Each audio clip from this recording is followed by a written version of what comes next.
Hey everyone, welcome to another video.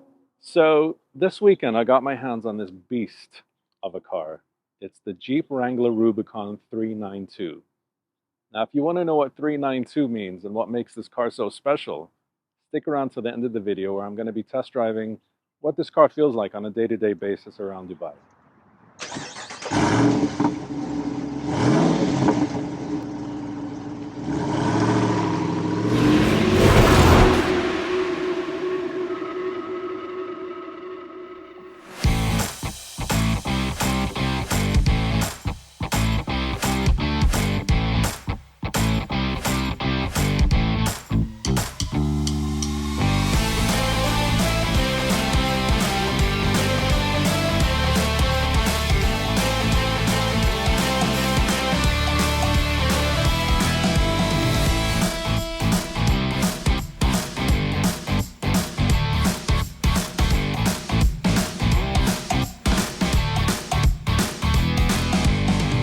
So I kicked off by saying that this is the Jeep Wrangler Rubicon. And to understand how special this car is, we need to take a step back and look at the brand of Jeep. Jeep, at the moment, have the Grand Cherokee. They also have the Jeep Gladiator and the Jeep Wrangler. The Wrangler is the one that we've all known. I think it's the most iconic car that Jeep sells. It's the one that's the most consistent. If we look at the history of the car, I mean, this is a car that's been around as the Wrangler since 1987 when it took over the Jeep CJ shape that even goes back further to the World War II era. Imagine, this car was conceived during World War II under the name of Willys MB. So it's been around for a while. Now, the Jeep Wrangler, which is the one that we're in, has various trims. And their Mac Daddy, the one that has been always the go-to, the one that you want, is the Rubicon. Now, the Rubicon is the most capable. It's got so much technology that allows it to go places that most other cars wouldn't even dare to go. But this one takes it a step further. And I'm really excited that I got my hands on this for the weekend, because this isn't just a Jeep Wrangler Rubicon. It's the Rubicon 392. What does 392 mean? The 392 stands for the cubic inch displacement of the engine. Now, if you're into the whole metric system, that's a 6.4 liter V8 HEMI, which is why the smile on my face is so big. I've been waiting so long to get behind a HEMI-powered Jeep vehicle. And here we are. Now, why this car is so iconic and why I think that anyone that you say Wrangler to automatically knows the car that you're talking about is because, much like the Mercedes G-Wagon or even a Porsche 911 Carrera, their progress over time has just been an evolutionary step forward. So this car, if you look at the first designs, hasn't really changed that much. So I'm going to get the really fun facts out of the way just so you understand the magnitude of this monster that I have under me. As I mentioned, it has the HEMI 6.4 liter V8. And this 6.4 liter puts out 470 horsepower and 470 pound-feet of torque, which makes it the fastest car in its category. So fast that it will do the quarter mile in 13 seconds. That's insane for a car that weighs 2.3 tons. A 13-second quarter mile stock, no modifications. And its acceleration to 100 kilometers an hour from a standstill is 4.5 seconds.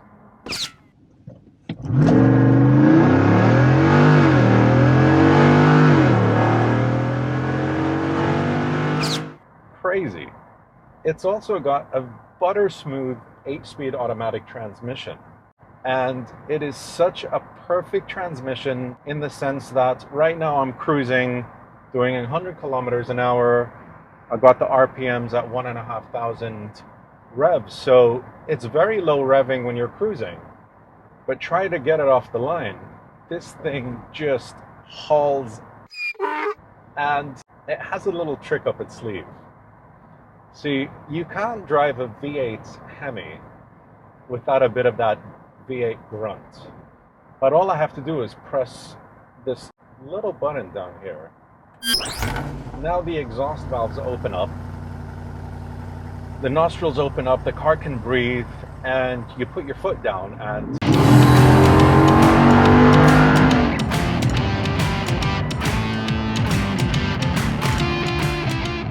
oh my god, it doesn't get old. It's exactly what you expect from a HEMI V8. I know modified Wranglers that have to do so many modifications to get that kind of sound. And then Jeep is just selling this car as it is, with warranty, unmodified, and this is what you get straight out of the box. Brilliant. Now, unfortunately, all of that power doesn't come at a price. This is a very thirsty vehicle.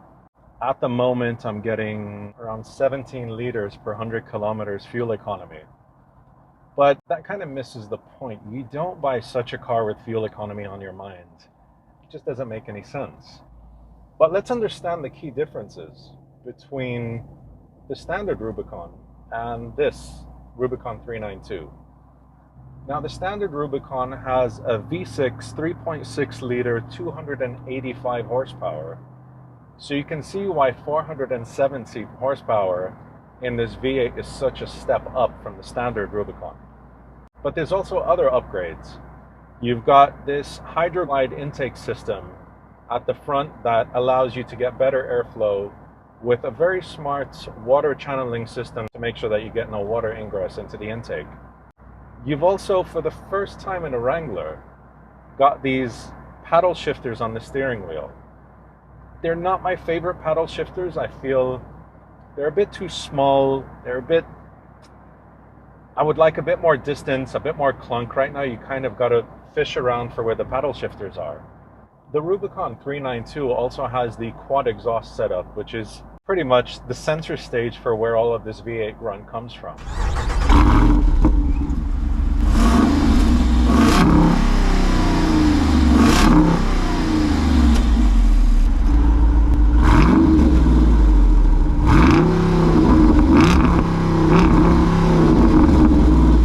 Also specific to the 392 are these seats. The 392 has these side bolsters that keep you in place, which is quite useful when you're putting this car through its paces as well. So if you haven't been able to tell, I'll move a bit forward. We've got the Rubicon 392 decal and bronze stitching. We've got some bronze stitching on the steering wheel as well. And they've gone the full 9 yards with the bronze decals on the 392 badge and in the engine and bits and bobs around the car to really give this car a bit of that 392 character. But common to the other Wranglers as well, you have the removable body panels that allow you to remove the roof, the doors, the windshield moves forward. It's a very versatile modular system that you can have so much fun with it. It's like getting a convertible hardtop in SUV formats, and you can drive this car in pretty much any conditions on any turf. That's why every Wrangler gets a trail rated badge on the side of it to let you know that it's been tested in the most vigorous conditions, in different weathers and different terrains, and it passes all of those tests. But there's something really cool as well that I learned about this car. It's that after a heavy day out, driving through mud and whatever else you want to put this car through, you can just take a hose to the interior and just wash it down. It's crazy. They have a valve in the floor that allows all of the water that you splash into the car to just seep out of the car, no damage. Even the more sensitive bits, like maybe the speakers, are high up on the dashboard up here. And I've even got some in the overhead right above me. Speaking of capability, as you might be able to tell, we're driving into the Al Qudra Desert here in Dubai. It almost feels like a sin to not want to take this car dune bashing right now and really demo what this car feels like off-road. Do you want to see it? I want to see it. Sadly, I can't. Sorry to let you down, but I had to sign a waiver saying that I wasn't going to take this car off-road, and I get a pretty hefty penalty if I do. So I'm sorry, this one's going to have to stay on the tarmac. Jeep has also upped the technology game in the Wrangler. So you've got some pretty nifty technology, from collision sensor warnings, cross path detection in the rear in case you're reversing out of a spot and you can't really see, the car's going to let you know. It's got the adaptive cruise control, as I mentioned, the paddle shifters, and one of the advancements which I personally like, being a tech guy, is this 8.4-inch Uconnect display here that's got your media controls, your climate controls. You've got the Uconnect apps, which is really cool. It's even got the off-road pages, will allow you to see various details when you're off-roading, such as the drivetrain. So right now I'm in 4-high auto. I'm using the front wheel drive only, so you get to see that on the screen. The accessory gauges will show you all of the things that are handy when you're putting this car through its paces. Materials wise, also the car feels very well made, other than the road noise, obviously, because I'm rolling around on 33-inch wheels. But road noise and a bit of cabin noise, it's respectable given what the car is. It's very well made. You don't feel any squeaks or rattles, especially with a lot of these removable body parts. You would think that you're going to get a bit of play that will annoy you while you're driving. It's actually very civilized. In terms of practicality, you do have 1,300 liters in the trunk if you fold the rear seats down. In the doors, you don't really have much storage apart from these little fishnet, I don't know what you want to call them, glove compartment. It's relatively small. It's probably the smallest I've seen on any car. In the armrest over here, you've got the top compartment, fits your wallet, keys, anything else like that. And in the lower compartment, it's a much bigger storage. You can fit a lot more stuff down here. So I guess it's okay. The rear seats are decent enough to fit 2 adults comfortably. 3 adults might be a bit crammed. It's going to fit 3 children very comfortably. Now, another thing that's, being a tall guy, which I kind of find a bit annoying, is the space for my left foot. There's nowhere to really rest my left foot. It's just this long gap, which is great if you feel like stretching out. But a lot of the time you're driving around like you've got your clutch pedal in a manual transmission fully depressed. It gets a bit tiring after time, but you get used to it. If I were to fault this car, there's the steering. It feels great at lower speeds, driving around town. Feels quite responsive, even on a road like this where I'm driving straight. You get some good feedback from the car without being overbearing. But at speed, like when I was driving this from Abu Dhabi to Dubai, doing 120 to 140 kilometers an hour, there's a bit of play in the steering. You kind of feel like, you know those actors in movies when you're watching them drive and their hands are moving left and right when they're driving straight? You get a bit of that action.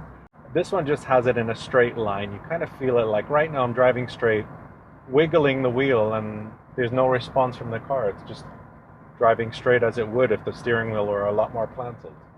There's one other thing that kind of annoys me about this car when you're driving it and you're looking through the rearview mirror. You see these cables sticking out of the back. I don't know what their purpose is. I don't know if they're meant to deliver water to the rear windshield washing. It just looks like an afterthought, and I think they could have done a better job at tidying that up. Absolutely one of the things that I adore about this car, and I think the design team have done a marvelous job at adding a certain quirky character to this car.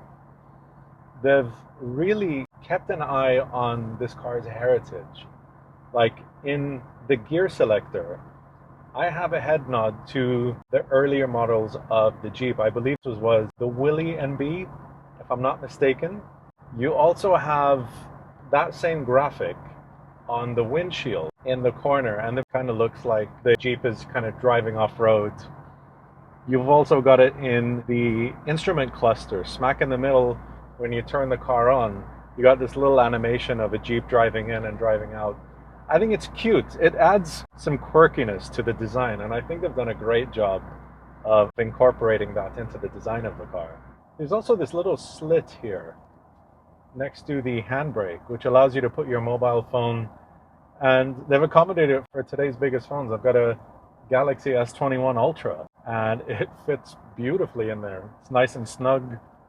I also like that they've thought of these auxiliary switches. So you got your auxiliary 1, 2, 3, 4, which are down here, which accommodates the ability to switch on and off any accessories that you might want to add to your Wrangler Rubicon. For whatever it is, they've got the wiring already pre-set up, so you can just hook them straight up to these switches. It's really smart. I like that. This Off-Road Plus as well allows you to adjust the car's behavior to a more off-road setting. You've got your throttle mapping changes, the transmission shift points. I believe you've got your traction control that also updates according to off-road driving conditions. But the thing that makes the Rubicon as well quite special is if you've got your electronic locking differentials between the front and the back, and the ability to electronically disconnect your front sway bar. This allows you to go places that even the standard Wrangler might have a bit of trouble reaching. It really is a special car. I would see why somebody would opt for not just a Wrangler Rubicon, but the Wrangler Rubicon 392. And if you need a bit more convincing, don't forget this magic button right here that opens up the flaps to the exhaust. And in that one button, every little annoying nuance of this car just magically disappears. You forget it. And it makes you want to do this.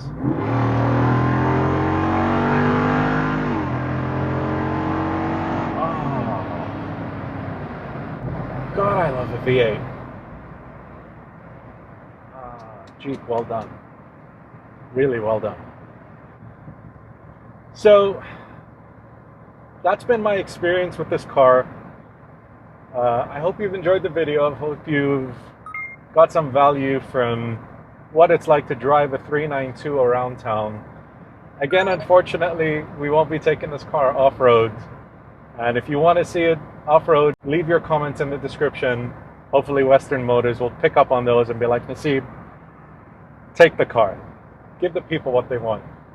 So thank you once again for watching. I highly recommend you get in touch with your Jeep dealer, Western Motors here if you're in the UAE.